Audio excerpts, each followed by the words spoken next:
빛을 전한 사람들 2권 제5장 6월절과 출애굽. 여기저기에서 양의 울음소리가 들려왔습니다. 이스라엘 집집마다 양들이 울부짖고 있습니다. 이스라엘의 아버지들은 장남과 함께 양을 잡고 있습니다. 울부짖는 양의 울음소리 가운데 양이 피를 흘리며 죽어갑니다. 아들이 죽어가는 양을 보며 끔찍하다는 듯이 눈을 감습니다. 아버지, 이렇게 양을 잡아 그 피를 발라야 해요? 너무 무섭고 끔찍해요. 아들아, 이 양은 너의 생명을 위해 죽는 거란다. 모세 선지자가 말하기를 집집마다 양을 잡아 그 피를 문의 인방과 설주에 바르지 않으면 장남이 죽임을 당할 것이라고 이야기했단다. 아빠도 양이 죽는 것이 너무 끔찍하지만 너의 생명을 위해서라면 꼭 해야 하는 일이란다. 파르르 떨던 양이 잠잠해졌습니다. 아버지는 양의 피를 그릇에 정성껏 받았습니다. 그리고 우슬초로 양의 피를 적신 후에 문의 설주와 인방에 바르기 시작했습니다. 문이 양의 피로 얼룩덜룩합니다. 집집마다 양의 피를 바르느라 정신이 없습니다. 이복에 그 소식 들었나? 글쎄 모세가 말하기를 오늘 밤 양을 잡아 그 피를 문에 바르지 않으면 장자, 처음 난 아들, 장자가 죽을 거라고 하더군. 그래서 이스라엘 온 동네는 온통 양을 잡느라 정신이 없다지 뭐야. 우리도 해야 하는 것 아닌지 몰라. 무슨 소리야? 우리 이집트는 위대한 태양신 라가 지켜주고 있지 않나. 또 태양신의 아들인 파라오도 있는데 무슨 걱정이야. 이복에, 자네는 그동안 우리가 겪은 재앙을 모두 잊었는가? 우리가 믿는 신은 이스라엘이 믿는 하나님께 패했단 말일세. 이스라엘이 믿는 하나님이 우리에게 재앙을 내리는 동안 우리가 믿는 신은 우리를 잊어버렸다네. 난 걱정일세. 세상에 나온 지 얼마 되지 않은 내 사랑하는 아들을 잃기 싫단 말일세.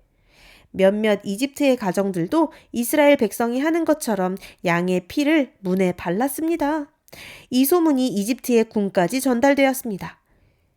뭐라고?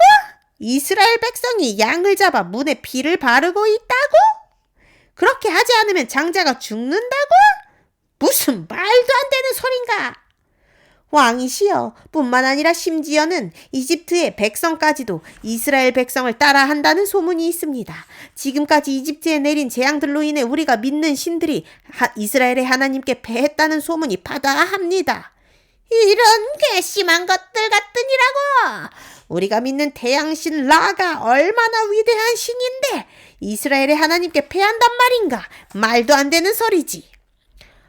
어느덧 밤이 되었습니다. 이스라엘의 가정들은 일찌감치 문을 걸어 잠그고 집안에서 온 가족이 모여 기도하고 있었습니다. 이스라엘의 어머니들은 쓴 나물과 누룩을 넣지 않은 빵을 만들어 내왔습니다. 어머니, 왜 쓴 나물을 먹어야 해요? 저는 맛이 없어서 먹기 싫어요. 얘야, 비록 쓴 나물이 맛도 없고 먹기 싫을지라도 먹어야 한단다. 왜냐하면 쓴 나물은 하나님께서 우리 이스라엘 백성이 이집트 땅에서 당한 고난을 생각하라고 주신 것이야. 그리고 누룩이 없는 빵은 우리의 모든 죄를 하나님께서 용서해 주셨다는 것을 상징한단다. 비록 쓴 나물과 누룩이 없는 빵이 먹기는 힘들지라도 우리를 사랑하시고 구원해 주신 하나님의 은혜를 생각하며 먹는 거란다. 온 가족이 둘러 쓴 나물과 누룩을 넣지 않은 빵을 나누어 먹었습니다. 그리고 아버지가 가족을 대표해 하나님께 기도를 드립니다. 우리 이스라엘을 구원하신 하나님, 우리 이스라엘을 구원하신 하나님, 오늘 밤 저희 가정을 지켜주시옵소서. 양의 피를 보고 죽음의 천사가 이스라엘의 모든 집을 넘어가게 하소서. 기도가 마친 후 모든 가족은 잠자리에 들었습니다.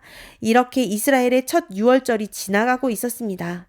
그날 밤 죽음의 천사가 양의 피를 보고 이스라엘의 집은 넘어갔으나 양의 피가 없는 이집트의 집들은 모든 장자가 죽임을 당했습니다.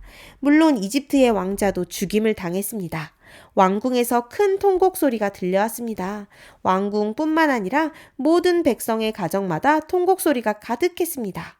그러나 말씀에 순종하여 양의 피를 바른 이스라엘의 모든 집은 장자가 구원을 받았습니다. 그 가정들은 아침 일찍 온 가족이 모여 감사의 예배를 드렸습니다. 이집트의 가정에서는 통곡 소리가 들렸지만 이스라엘의 가정에서는 감사의 찬양 소리가 끊이지 않았습니다. 당장 모세를 불러오너라! 이제 더 이상 이스라엘을 붙잡아둘 수가 없구나. 내 장자의 목숨도 잃었으니 그들이 믿는 하나님이 내 다음에 가져갈 것은 나의 생명밖에는 없는 것 같구나. 하나님께서 내 생명을 거두시기 전에 이스라엘 백성을 이집트에서 쫓아내야겠구나.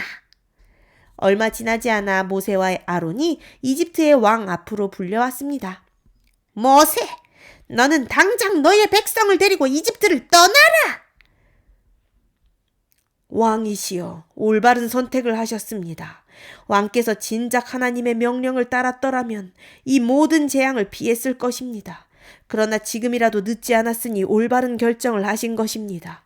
다만 저희가 빈몸으로 나갈 수는 없습니다. 저희가 가진 재산과 가축을 가지고 가겠습니다. 마음대로 하여라. 당장 이집트를 떠나거라. 이 기쁜 소식이 온 이스라엘 백성의 집에 퍼져나갔습니다. 할렐루야! 이젠 우리도 자유를 얻었다. 하나님께서 승리하셨다. 이스라엘이 승리했다. 할렐루야! 자네 어젯밤 소식 들었나? 모세 선지자가 이야기한 것처럼 양의 피를 바르지 않은 이집트의 모든 집에 처음 난 것들이 죽임을 당했다지 뭐야. 왕자로부터 평민의 아이들까지 모두 죽임을 당했다지 뭐야. 뿐만 아니라 가축에 처음 난 것들도 다 죽었다네. 정말 놀라운 일이야. 우리가 믿는 하나님이 참신이신 것이 온 이집트 땅에 알려진 것이지 우리가 믿는 하나님이 승리한 것이야. 할렐루야! 이러고 있을 시간이 어디 있나? 우리도 빨리 짐을 싸야지. 빨리 가세. 이스라엘 온 동네 거리에 활기가 넘쳐 흐릅니다. 집집마다 짐을 싸느라 분주합니다. 어린아이들도 부모님을 도와 열심히 짐을 쌉니다. 어머니는 광야를 여행할 동안 먹을 음식을 준비하느라 정신이 없고 아버지는 가축과 텐트, 이불과 같은 생활에 필요한 것들을 챙깁니다. 아이들은 옷가지를 정리하느라 분주합니다. 어느덧 저녁이 되었습니다. 집집마다 횃불을 준비하고 짐들을 챙겨 거리로 나왔습니다. 모두 조용히 모세의 명령을 기다립니다. 모세가 이스라엘 백성에게 이야기합니다. 하나님께서 여러분의 기도를 들어주셨습니다. 일찍이 우리 조상 아브라함에게 약속하신 것처럼 우리 민족을 잠깐 이집트로 인도하셨으나 다시 우리를 인도하여 가나안으로 데리고 갈 것입니다. 오늘 밤은 하나님께서 우리를 구원하셨으니 오늘은 여호와의 밤입니다. 이제 이집트를 떠나 약속의 땅 가나안으로 나아갑시다. 모세의 연설이 마치자 사람들이 우레와 같은 박수를 쳤습니다. 그리고 신호에 따라 행진을 시작합니다.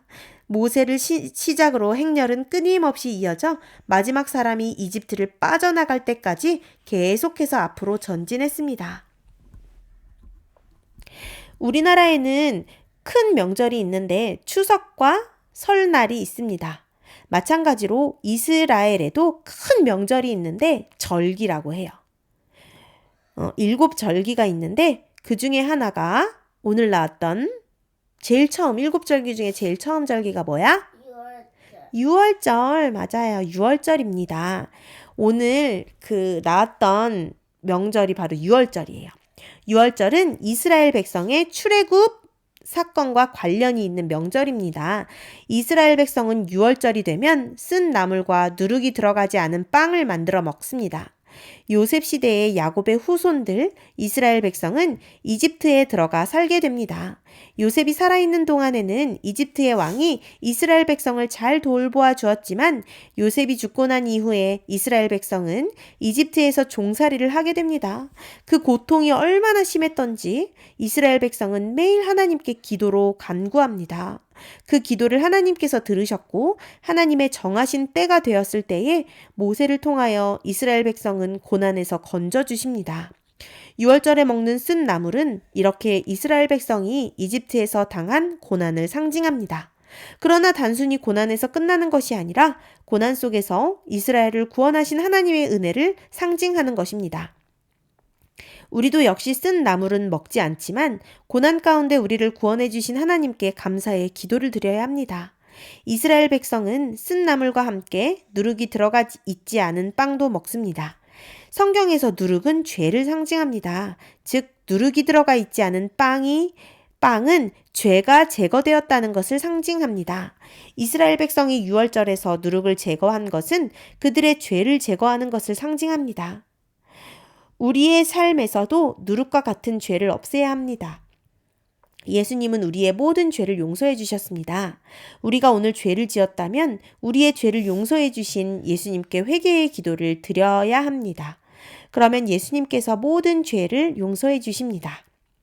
마지막으로 유월절에 피를 흘리며 죽은 양은 우리의 죄를 대신해 십자가에 달려 죽으신 예수님을 상징합니다.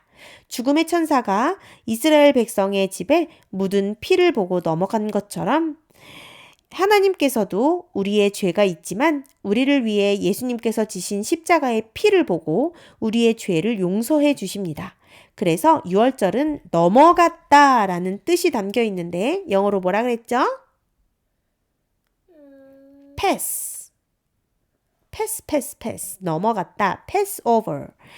이는 우리의 죄를 예수님의 피를 통해 용서받고 심판을 피해갔다는 의미가 담겨 있는 것입니다. 예수님께서 재림하실 때에 우리는 모두 하나님의 심판대 앞에 서게 될 것입니다. 하지만 여러분은 두려워할 필요가 없습니다. 왜냐하면 예수님께서 우리의 모든 죄를 용서해 주셨기 때문에 그렇습니다. 여러분이 끝까지 예수님을 믿는다면 죽음의 천사가 이스라엘 백성의 집을 넘어간 것처럼 하나님의 심판이 여러분을 넘어 여러분들에게 이르러 오지 않을 것입니다. 이렇게 유월절에는 우리를 구원해 주시는 하나님의 위대한 이야기가 담겨 있습니다. 우리를 구원해 주신 예수님께 감사하는 친구들이 되기를 바랍니다.